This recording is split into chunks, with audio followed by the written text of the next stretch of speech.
Hey guys, Shane here with Autoplicity. Today I received my Westin front and rear fenders and the inner fenders as well. I already unboxed this one because I was too eager. Let's take a look at the fronts. So the JL has the LEDs on the front fender, so Westin went ahead and put the LEDs on theirs with the side blinker as well. So it's a really nice touch, keep that JL look.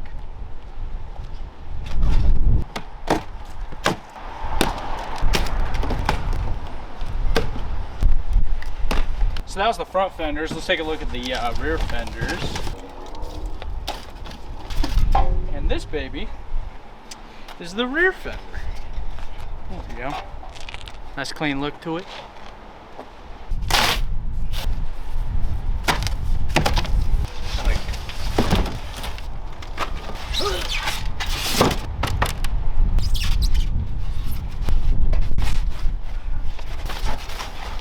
Well, that was a pain to get off.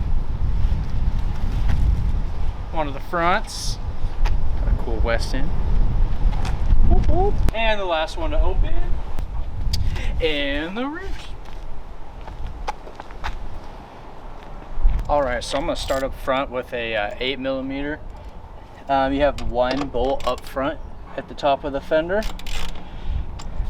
Make sure you're loosening it. So get that 8mm one. Take that guy out, and then there's two more bolts right in the middle. Use your 10mm for that guy. Then you want to grab your flathead, and then all along here there's going to be, I think, one up front, two, so about three up front in the fender. Knocked one off right here that you're supposed to pull, and then you got one more right here, and then another one down, two more down at the bottom.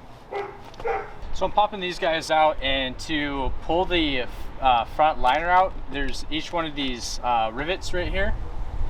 You just have to press in. I just use my flathead. Press in right here on each one and just pull, and it releases it from the side. Looks like it's coming out.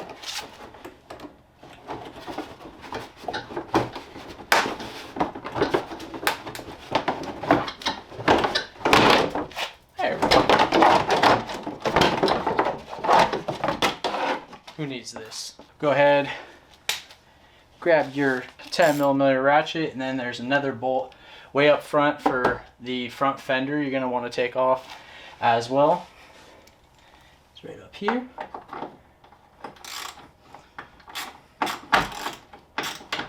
So then once you get that one removed, you can go ahead and grab either a flathead or your nails and disconnect the front lights.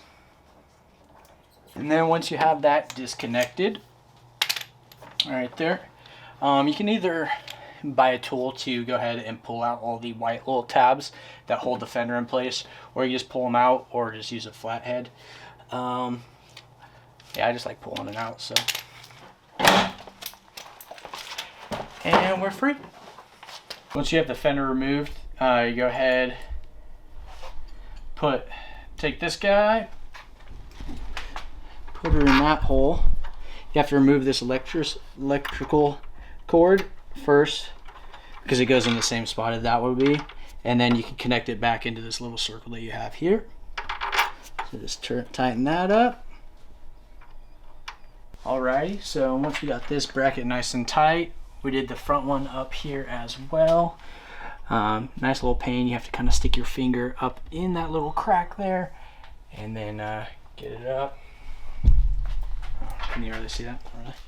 And then you're gonna go ahead and take these two little guys, drop them in right in there for that hole, and then the other side as well. Boom. And then we'll grab the nice Westin fender. We'll go ahead and bolt her on up. Cool. So we got the bolts all in here.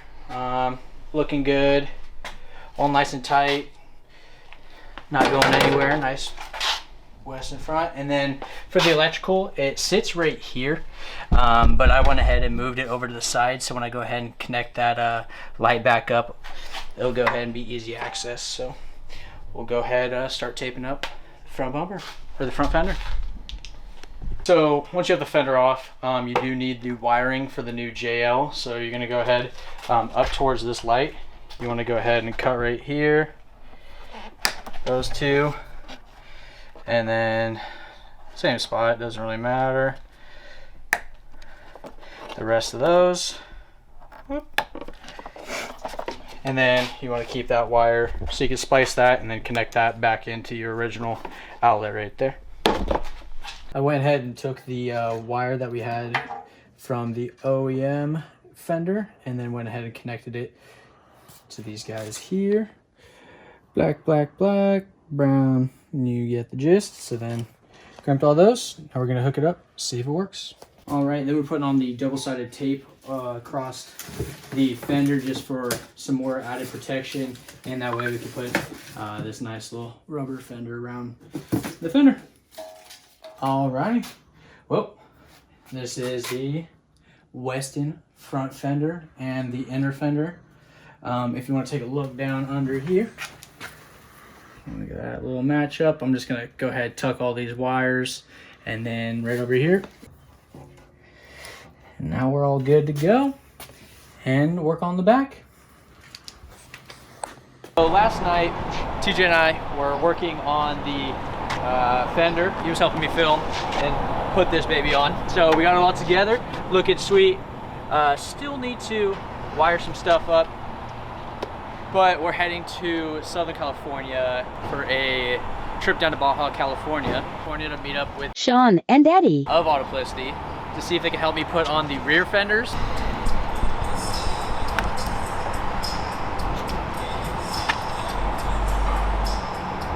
Cool, we got the side all electrical taped up right now. I might get better tape just to tape these wires out of the way, but it runs all the way through, around the side, and then down the back. So we're all good. All right, made it to Sean's place. He's actually at dinner right now. So we're just gonna use his tools. Got everything laid out right here and over there. We're gonna work on putting the inner fender in first. So I'm gonna take off the outer fender and then put that baby on. So once again, we're not reusing these ones, so you can just rip it off, but they do make tools to easily pry it out, but we ain't got time for that.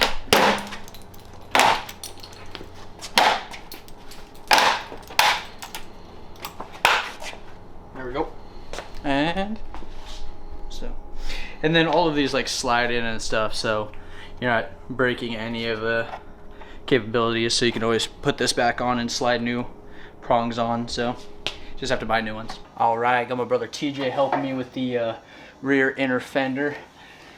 For the back, we already attached all of the inner parts, so now we're just going to be screwing in like the top right one and the bottom left just to hold it, so we can get all the rest on. There we go.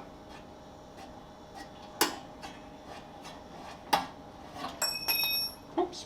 So much easier having someone help you with this so you can hold it up. Would definitely suggest, or definitely recommend. Let me swing you around. TJ, you want to show them what I was just doing? That's where the top is, so you want to like definitely get one of those lower ones in and then have your partner just hold that up while you can hand tighten that, and then go ahead with the ratchet, just go ahead ratchet it on.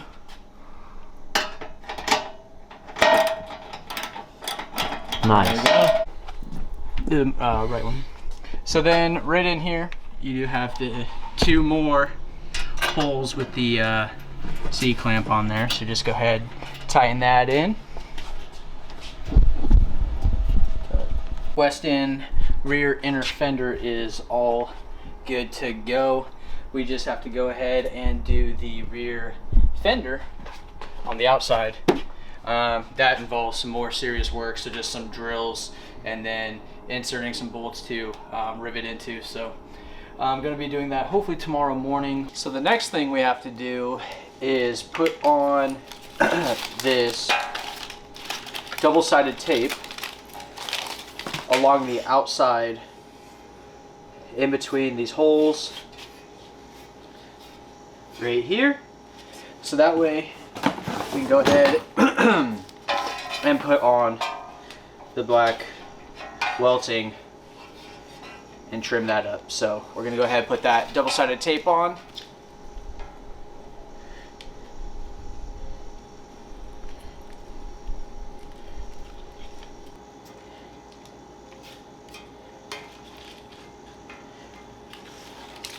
Now that we have that all lined up, go ahead and take off the tape.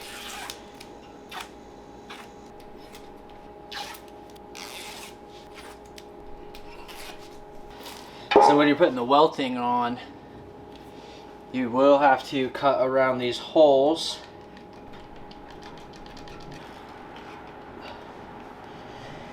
There we go. And then when going around, you can cut a little relief. So that way you can turn a little bit.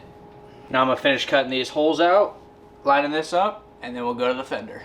And that's what it should look like with the welting all the way around, all the holes cut out, and it nice and taped up. All right, for the rear fender, you will need to drill with a 25/64 drill bit into 5 holes right here, just so you can fit that riv cert into each one of them. So the first one's going to be down in this left corner.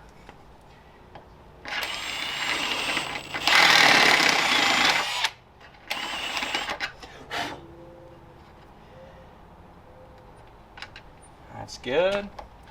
The next one's going to be the closest to the inside of the fender.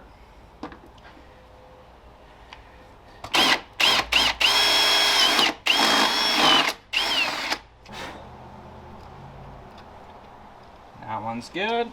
Next, we're gonna go, let's see, skip those 2, skip that one, and to this guy.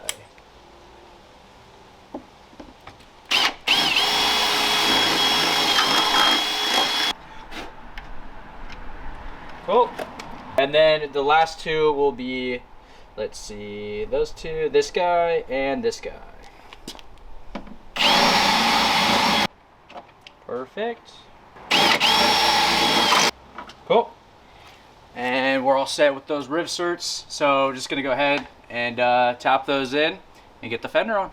So for the riv cert, you're gonna take their little tool they gave you, stick your hex nut through there, and then I like doing the riv cert, screwing that in, and then grab a 10mm, and then just push it. You need to do a lot of pressure on it with both of them.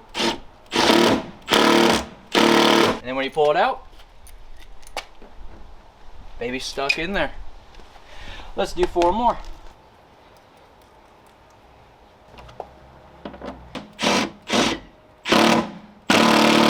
I'll just do this front one right down here. So just push it in there, make sure you have a lot of pressure again. Tighten that up, bring it back out, and you're good. You can see that right here. Push it in.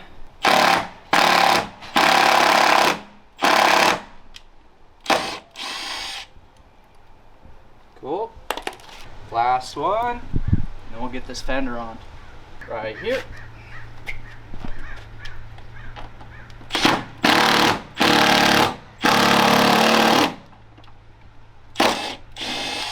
So, lift that up.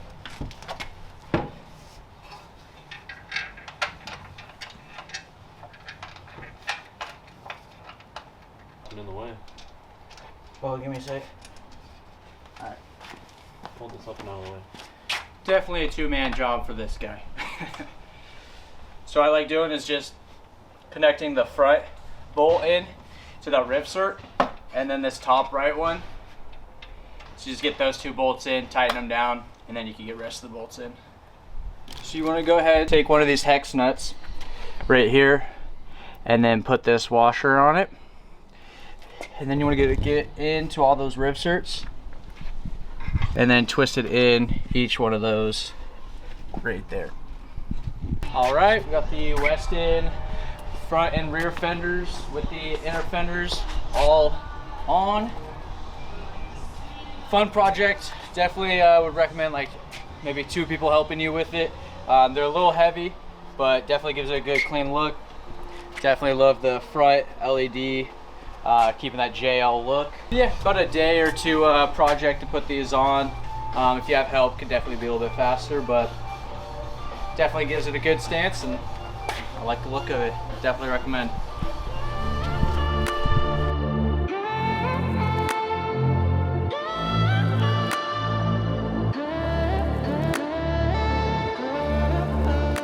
All right, guys, just want to end the video here. We're heading to Baja right now. We're right at the border, getting into Mexico. Got the fenders all installed right in time. Perfect for the Baja trip, so we're excited. We got Autoplicity on there, some stickers, and overlanding trucks, tacos, and tradition. Look for that video on the Autoplicity channel coming up. So I'll see you next video for another install or a customer ride. So please remember to like, comment, subscribe, and we'll see you next time.